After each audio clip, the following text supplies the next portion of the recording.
एक बार फिर आप सभी का स्वागत है। खबरों का रुख करते हैं। बाबा बागेश्वर के नाम से मशहूर पंडित धीरेन्द्र कृष्ण शास्त्री के बिहार दौरे के बाद से सियासत गरमाई हुई है। इसी बीच पंडित धीरेन्द्र शास्त्री की एक और प्लानिंग ने खलबली मचा दी है। गोपालगंज में अपने कार्यक्रम के अंतिम दिन पंडित धीरेन्द्र शास्त्री ने पदयात्रा निकालने का ऐलान किया। उन्होंने कहा कि हिंदू राष्ट्र के लिए मैं जल्दी ही देश भर में पदयात्रा करूंगा।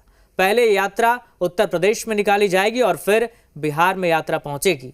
बाबा ने कहा कि यह महज एक यात्रा नहीं होगी। उन्होंने कहा कि हिंदू राष्ट्र के रूप में आगे बढ़ने के लिए समाज को संगठित करना बेहद जरूरी है। बाबा बागेश्वर ने यह भी कहा कि भारत हिंदू राष्ट्र बनेगा तो पहला हिंदू राज्य बिहार होगा। भारत हिंदू राष्ट्र बनेगा तो पहला राज्य अगर हिंदू राज्य घोषित होगा तो वो बिहार ही होगा। हर हाल में भारत हिंदू राष्ट्र होवे, लेकिन सबसे पहले बिहार हिंदू राज्य हो जावे। तमाम विरोध, तमाम सियासत के बाद बिहार में पहले अपनी कथा और फिर अपने बयानों से खलबली मचाने वाले बाबा बागेश्वर की बिहार में कथा तो समाप्त हो गई, लेकिन अपने इस दौरे से उन्होंने ऐसा सियासी उबाल मचाया जो थामे नहीं थम रहा। 5 दिन की कथा में पहले दिन से ही विरोधियों पर वार करने वाले धीरेन्द्र शास्त्री ने बिहार की धरती से ऐसा ऐलान कर डाला जिससे इसके और गरमाने के आसार हैं। बाबा बागेश्वर ने बिहार की धरती से ही कह दिया कि और जब भी भारत हिंदू राष्ट्र बनेगा तो पहला हिंदू राज्य बिहार ही होगा। और तो और उनकी जो पदयात्रा निकलेगी उसका दूसरा पड़ाव भी बिहार ही होगा। भारत हिंदू राष्ट्र बनेगा तो पहला राज्य अगर हिंदू राज्य घोषित होगा तो वो बिहार ही होगा और इसका पूरा श्रेय बिहार को जाएगा।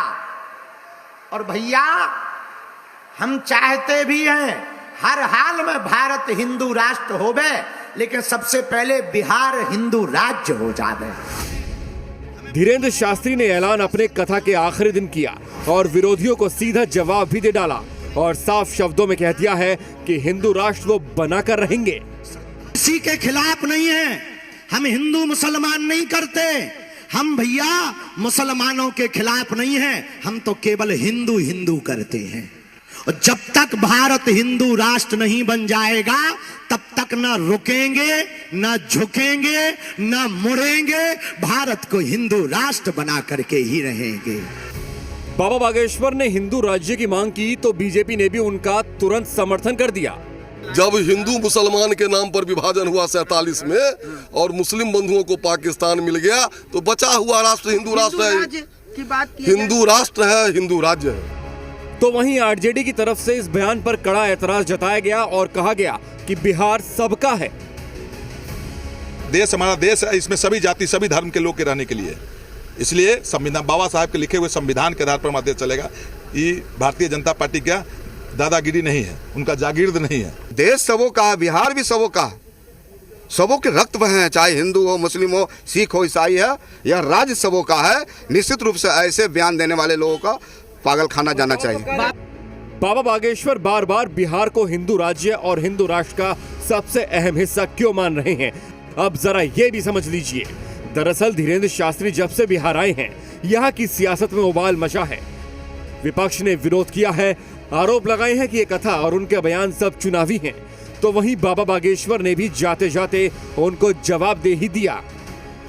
कई बार हमें ये लगता है कि जिनको भी राम से दिक्कत है वो करेंगे, लेकिन विरोध का मतलब ये नहीं कि हम अपना कार्य बंद कर दें। इसका मतलब ये नहीं है कि हम अपनी चाल बंद कर दें। हाथी चले बाजार, भौंके हजार, जो भौंक रहे हैं वो भौंकने के, हम उनसे बहुत ज्यादा भय नहीं। भले ही विपक्ष इस कथा का विरोध करता रहा, लेकिन इन 5 दिनों में बाबा बागेश्वर की कथा में जो तस्वीरें दिखी वो बता रही थी कि कैसे ये कथा बिहार की राजनीति में गेम चेंजर साबित हो सकती है।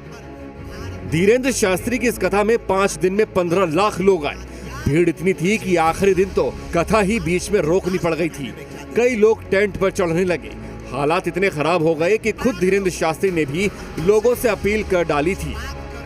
वैसे तो बिहार की राजनीति हमेशा जातिगत राजनीति रही है, लेकिन इस बार विपक्ष को डर है कि कहीं बाबा बागेश्वर की इस कथा से बिहार में भी बीजेपी हिंदुत्व की राजनीति का मोड़ ना आ जाए। Bureau report.